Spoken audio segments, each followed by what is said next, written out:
अशोकनगर के बहादुरपुर तहसील के 6 गांवों के खेतों में आग की घटना के बाद रविवार और सोमवार को सर्वे किए गए। सर्वे के मुताबिक कुल 82 खातों में करीब 120 किसानों की फसलें आग से खाक हो गई है। बताते चले कि अब किसानों के सामने सबसे बड़ी समस्या ये है कि इस नुकसान की भरपाई कैसे हो। किसी को बिटिया की शादी करनी है तो किसी को साल भर के राशन कहां से लाएंगे, इसकी चिंता है।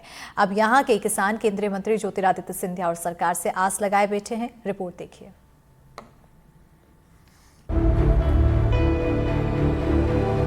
कुछ दिन पहले यहाँ गेहूं की फसल लहलहा रही थी, लेकिन आज जहाँ तक देखिए सिर्फ बर्बादी का ही मंजर नजर आ रहा है।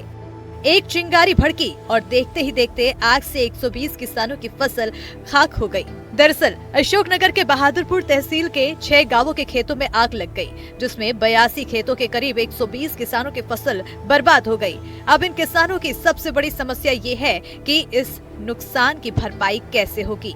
हालांकि अधिकारियों ने रविवार और सोमवार को सर्वे किया है और 10 अप्रैल को किसानों के साथ केंद्रीय मंत्री ज्योतिरादित्य सिंधिया चर्चा करेंगे। पूर्व सांसद केपी यादव ने झागर बमुरिया गांव का दौरा किया है। पूर्व सांसद ने किसानों की हर संभव मदद का भरोसा भी दिया है। वहीं जिला पंचायत अध्यक्ष अजय प्रताप यादव भी किसानों से मिले। नेताओं ने पूरे मामले की रिपोर्ट तैयार कर शासन को भेजने का निर्देश दिया है। वहीं साल भर की मेहनत बर्बाद होने से किसान परेशान नजर आ रहे हैं।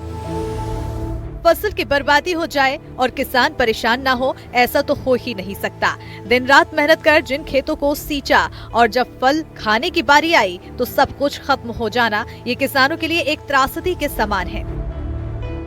किसी को अपनी बेटी की शादी की चिंता सता रही है तो किसी को साल भर की रोजी रोटी के लाले पड़े हैं। फसल सही सलामत रही होती तो किसानों की अच्छी खासी आमदनी होती, जिससे वो अपनी जरूरत की चीजें आसानी से पूरा कर लेते। लेकिन किसानों के ऊपर फसल में लगी आग आफत बनकर आई और सब कुछ बर्बाद करके चली गई, जिससे वो कुछ इस तरह से बयां भी कर रहे हैं।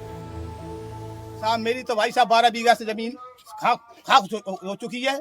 50 ग्राम भी नाज, 100 ग्राम नाज नहीं बचाओ। आज से कल तक के लिए नहीं है भाई साहब। 3 बच्चे हैं, ब्याह वाली मोड़ी है। शादी है, कुछ नहीं है, ना पैसा है ना का नाज है, कुछ नहीं है। बिटिया की शादी करवा पैसा हम कहाँ जाएंगे साहब।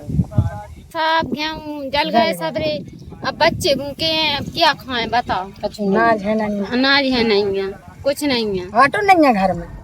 बहरहाल अब ये पीड़ित किसान सरकार और केंद्रीय मंत्री ज्योतिरादित्य सिंधिया से आस लगाए बैठे हैं। इस बीच पूर्व सांसद और जिला पंचायत का मौके पर पहुंचना किसानों के लिए एक उम्मीद की किरण बनकर सामने आई है। लेकिन चेहरे पर मुस्कान तो तभी लौटेगी जब इनकी फसल के नुकसान की भरपाई इन्हें मिल जाएगी।